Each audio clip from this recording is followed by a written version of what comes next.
भजनलाल शर्मा की सरकार, गोविंद सिंह डोटासरा की चुनौती, अशोक गहलोत और सचिन पायलट की साख, हनुमान बेनीवाल, राजकुमार रौत और किरोड़ी लाल मीणा की राजनीति, इन सभी नेताओं के लिए अब सबसे बड़ा इम्तिहान दिल्ली या जयपुर नहीं बल्कि राजस्थान का गांव बनने जा रहा है। क्योंकि राजस्थान में पंचायत चुनाव की उल्टी गिनती शुरू हो चुकी है। ओबीसी आयोग की रिपोर्ट के बाद अब चुनावी प्रक्रिया आगे बढ़ेगी और माना जा रहा है कि जल्द ही आरक्षण की लॉटरी और फिर चुनाव कार्यक्रम का ऐलान हो सकता है।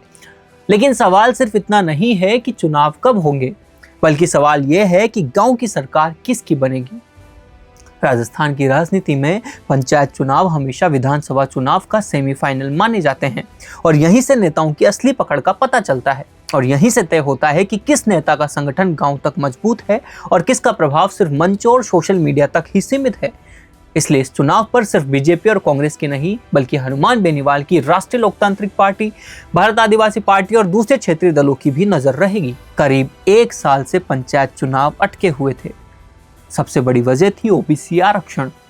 हाई कोर्ट लगातार सरकार और राज्य निर्वाचन आयोग से चुनाव कराने का रोड पे पांग रहा था और अब ओबीसी आयोग की रिपोर्ट आने के बाद आरक्षण की प्रक्रिया पूरी होगी, लॉटरी निकलेगी और फिर चुनाव कार्यक्रम घोषित किया जाएगा। अब राजनीति की बात। बीजेपी चाहेगी कि भजनलाल शर्मा सरकार के कामकाज पर जनता की मुहर लगे। कांग्रेस चाहेगी कि विधानसभा चुनाव की हार के बाद गांव में अपनी खोई जमीन वापस हासिल करे। हनुमान बेनीवाल के लिए नागौर और आसपास का प्रभाव बचाए रखना चुनौती होगी और राजकुमार रौत के लिए यह आदिवासी इलाकों में अपनी राजनीतिक ताकत साबित करने का मौका होगा। और निर्दलीय तथा स्थानीय नेताओं के लिए भी यह चुनाव भविष्य की राजनीति तय करेंगे। लेकिन आखिर फैसला किस बात पर होगा?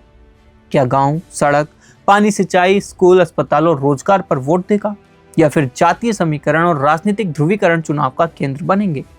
और यही इस चुनाव की सबसे बड़ी कहानी होगी और शायद यही तय करेगा कि आने वाले समय में राजस्थान की राजनीति किस दिशा में जाएगी। बेहतरीन पॉडकास्ट सेटअप्स, शानदार चैनल रीच, जबरदस्त सोशल मीडिया प्रेजेंस के साथ द फैक्ट इंडिया के जरिए बढ़ाइए अपना व्यापार। न्यूज वीडियोस में एलबेंट हो या फिर हर न्यूज की शुरुआत में हो आपके एड्स। फेसबुक पर आपके बिजनेस प्रमोशन वीडियोस और ग्राफिक्स हो या फिर इंस्टाग्राम पर कोलैबोरेशंस के साथ रील्स, सब कुछ मिलेगा आपको द फैक्ट इंडिया पर। तो आज ही डीएम करें इंस्टाग्राम पर, व्हाट्सएप के नंबरों पर मैसेज करें और अपने व्यापार को दें ऑर्गेनिक प्रमोशंस की ताकत, सिर्फ द फैक्ट इंडिया न्यूज के साथ।